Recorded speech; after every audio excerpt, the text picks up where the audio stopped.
Hi, if you want to record your screen on Redmi A5, all you have to do is just swipe down your quick options menu and click screen record. Now, as you can see here, you can choose what you want to record. Is that a single app or entire screen?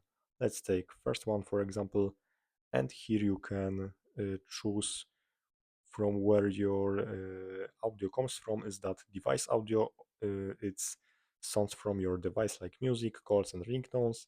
uh, you can choose also microphone only or device audio and microphone. It's both.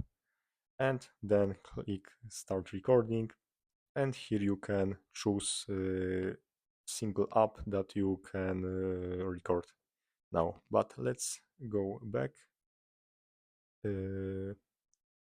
I will show you entire screen option.